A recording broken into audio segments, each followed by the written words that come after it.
야고보서 1장.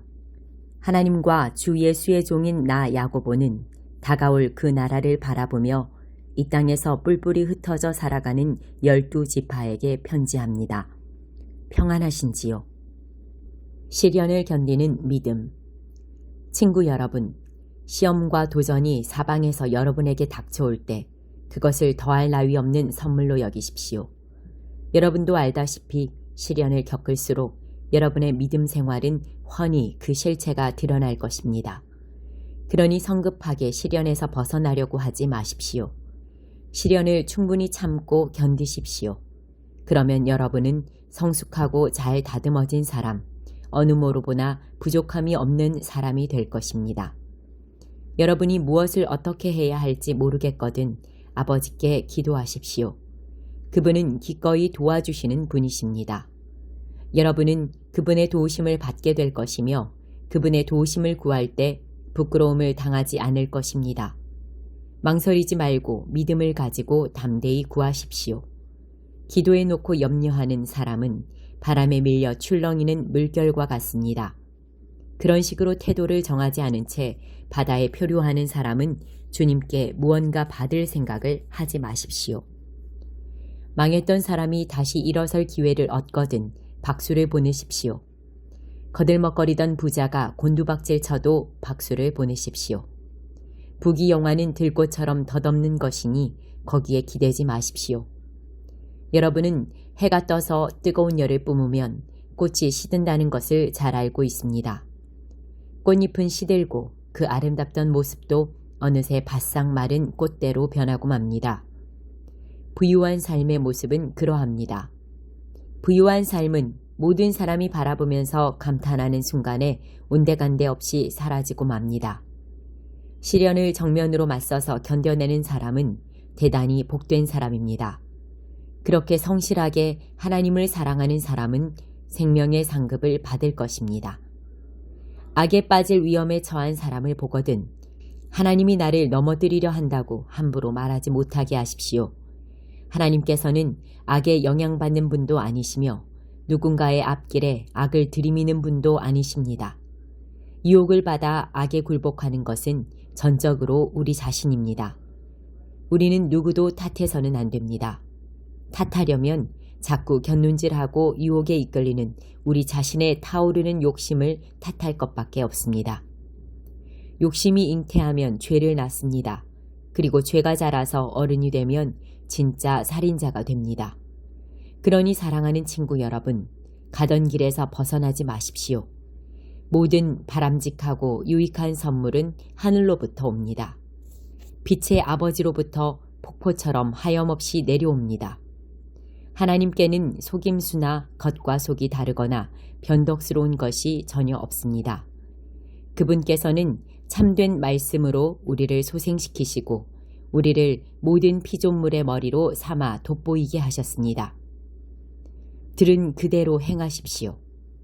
사랑하는 친구 여러분, 사람들이 모이는 곳마다 이렇게 알리십시오. 귀를 앞세우고 혀가 뒤따르게 하고 분노는 한참 뒤처지게 하라고 말입니다. 사람이 화내는 것으로는 하나님의 의를 자라게 할 수 없습니다. 모든 악덕과 암과 같은 악을 쓰레기통에 던져버리십시오. 그저 마음을 겸손하게 하여 우리의 정원사이신 하나님께서 여러분을 말씀으로 조경하셔서 여러분의 삶을 구원의 정원으로 만드시게 하십시오. 말씀을 한 귀로 듣고 다른 귀로 흘려보내면서도 자신은 말씀을 듣는 사람이라고 스스로 속이는 일이 없게 하십시오. 들은 그대로 행하십시오. 듣고도 행하지 않는 사람은 거울을 흘끗 들여다보고 떠나가서는 금세 자기가 누구이며 어떻게 생겼는지 전혀 알지 못하는 사람과 같습니다. 그러나 계시된 하나님의 권고, 자유를 주는 삶을 흘끗이라도 살피고 거기서 떠나지 않는 사람은 마음과 머리가 산만하지 않으며 행동으로 옮기는 사람입니다. 그런 사람은 그 행함으로 기쁨과 확신을 얻게 될 것입니다. 그럴듯한 말로 경건한 척하는 사람은 자기를 속이는 자입니다. 그러한 경건은 자기 자랑이자 허풍일 뿐입니다. 하나님 아버지 앞에서 인정받는 참된 경건은 어려움을 겪는 집 없는 사람과 사랑받지 못하는 사람들을 보살피고 하나님을 모르는 세상에 오염되지 않도록 조심하는 것입니다. 2장 사랑이라는 고귀한 법. 사랑하는 친구 여러분, 그리스도께로부터 시작된 우리의 영광스러운 믿음 생활에 세상 사람들의 생각이 영향을 미치지 못하게 하십시오. 어떤 사람이 값비싼 정장 차림을 하고 여러분의 교회에 들어오고 뒤이어 누더기 옷차림의 노숙자가 들어왔다고 가정해 봅시다. 여러분이 정장을 차려입은 사람에게는 선생님, 여기 앉으십시오. 이 자리가 가장 좋은 자리입니다. 라고 말하면서 누더기를 걸친 노숙자는 아예 무시하거나 혹은 여기 뒷자리에 앉는 게 좋겠습니다. 라고 말한다면 여러분은 하나님의 자녀들을 차별하고 남을 판단하는 신뢰할 수 없는 사람이 아니겠습니까? 사랑하는 친구 여러분, 귀 기울여 들으십시오. 하나님께서는 전혀 다르게 일하신다는 것이 이미 분명하게 드러나지 않았습니까? 그분께서는 세상의 가난한 사람들을 택하셔서 그 나라의 권리와 특권을 지닌 1등 시민이 되게 하셨습니다. 그 나라는 하나님을 사랑하는 사람 누구에게나 약속된 나라입니다. 그런데도 여러분은 여러분과 같은 시민들을 업신여겨 욕보이고 있습니다. 여러분을 착취하는 사람들은 지위가 높고 힘 있는 자들이 아닙니까? 법정을 이용해 여러분에게 터무니없는 돈을 청구하는 사람들도 그들이 아닙니까? 여러분이 세례 때 받은 그리스도인이라는 새 이름을 경멸하는 사람들도 바로 그들이 아닙니까? 여러분이 내 자신을 사랑하듯이 다른 사람을 사랑하라는 성경의 고귀한 법을 이행하면 그것은 잘하는 일입니다.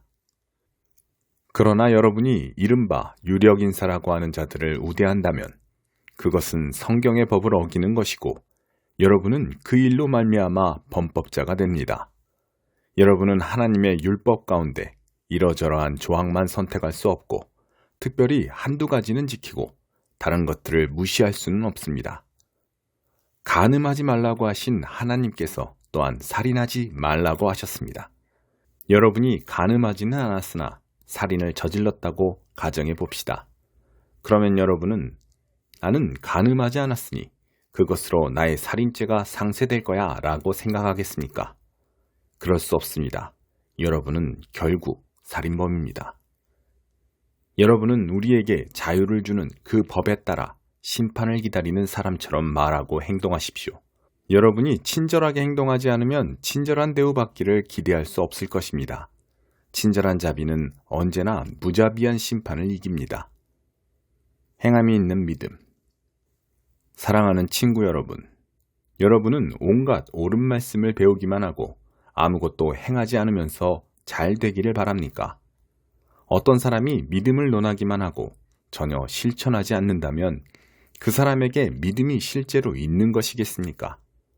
예를 들어 여러분의 옛 친구가 누더기를 걸친 채 굶주리고 있는데 그에게 다가가서 여복의 친구 그리스도를 입으시게 성령 충만하시게 라고 말하면서 외투 한 벌이나 밥 한 그릇 주지 않고 떠나간다면 무슨 소용이 있겠습니까?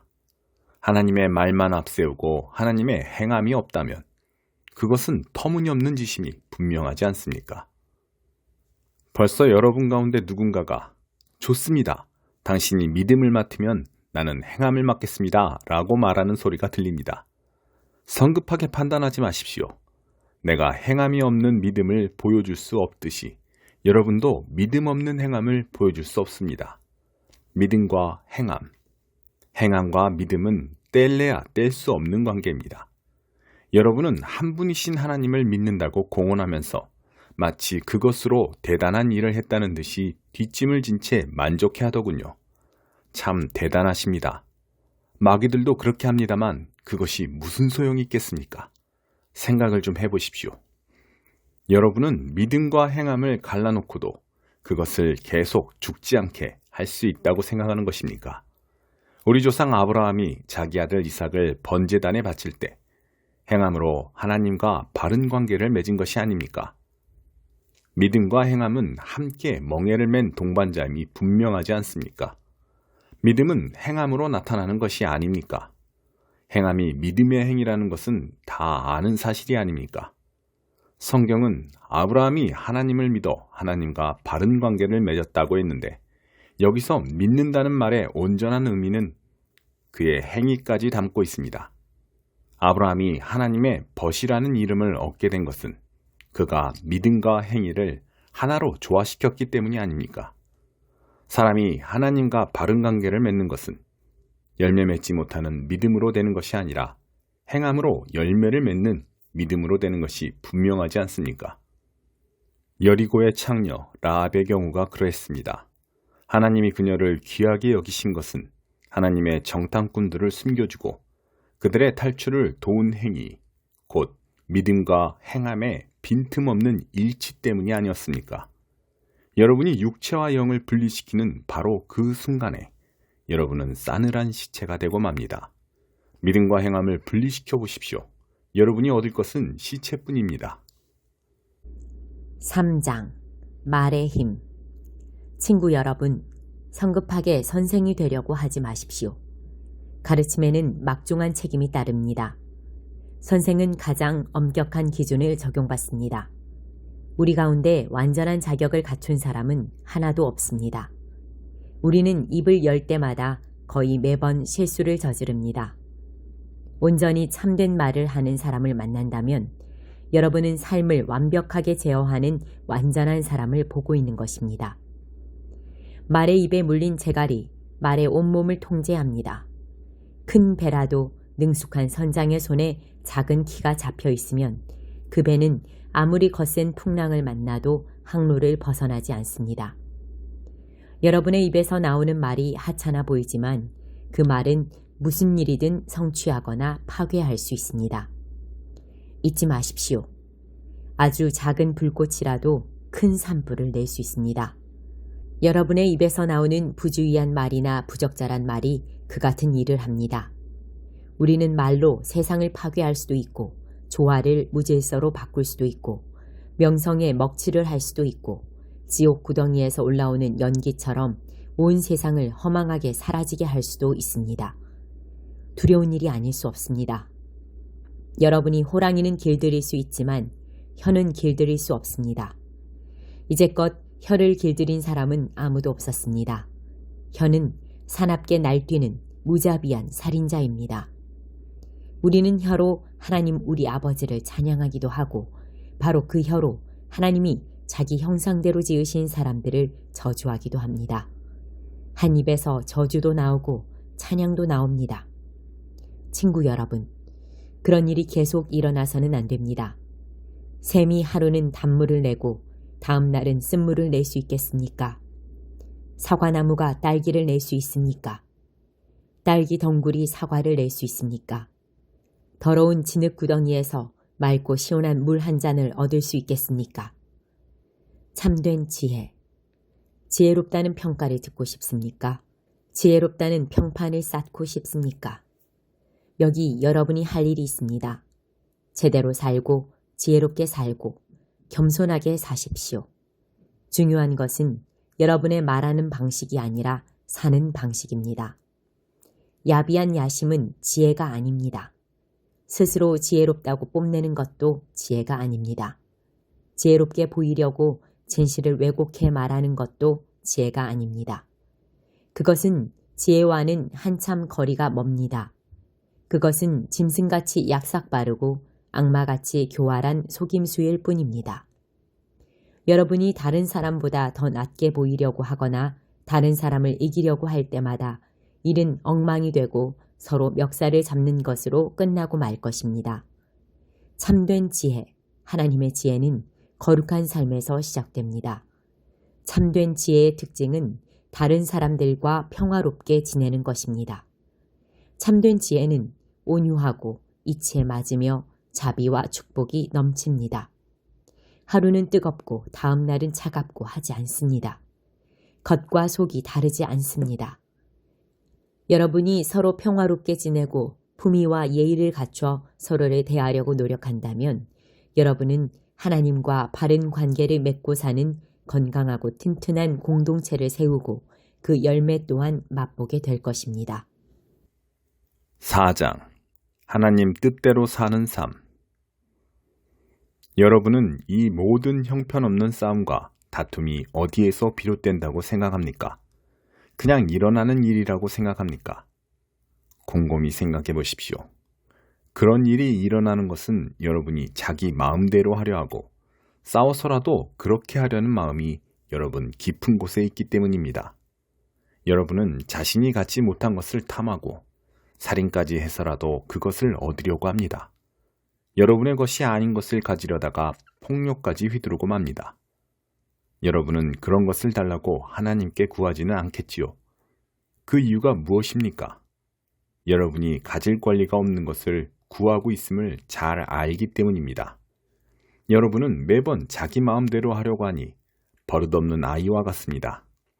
여러분은 하나님을 속이고 있습니다.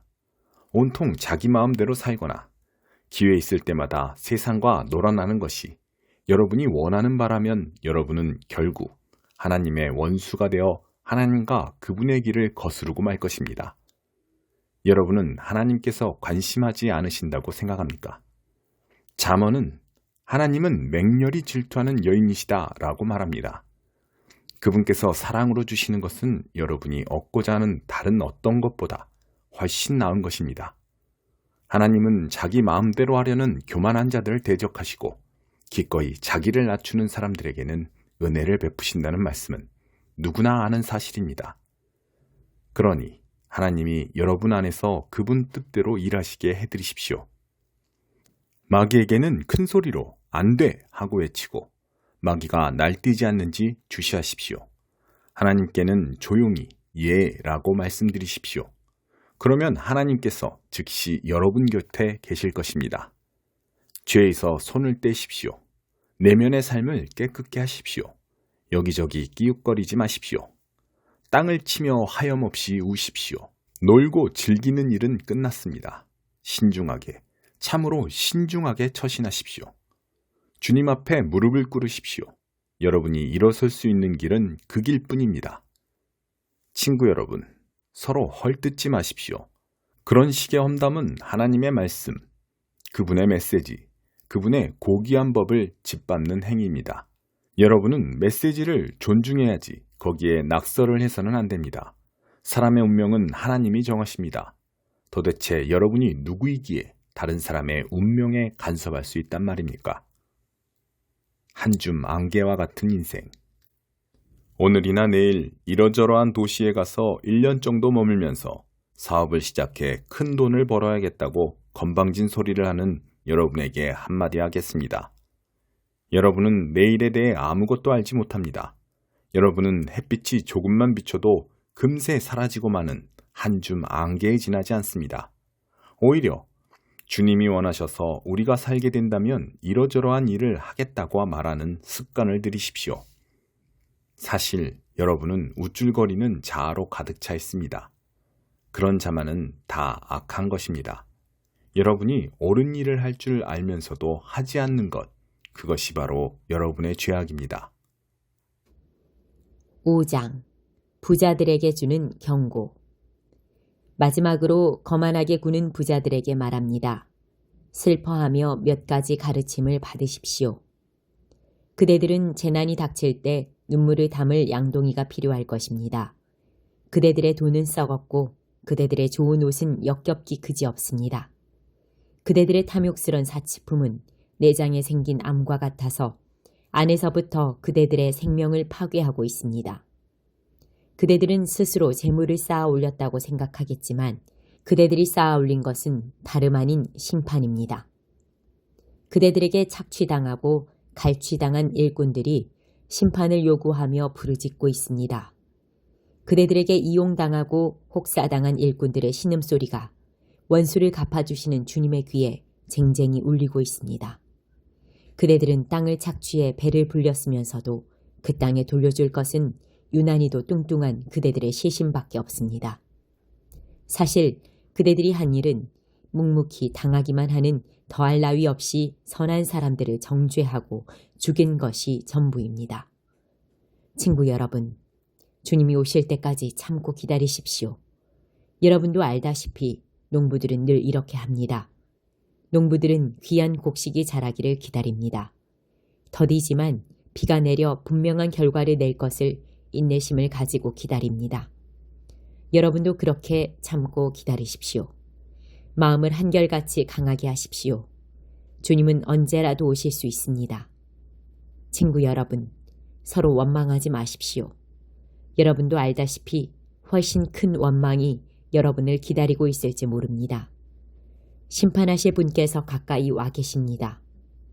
옛 예언자들을 여러분의 멘토로 삼으십시오.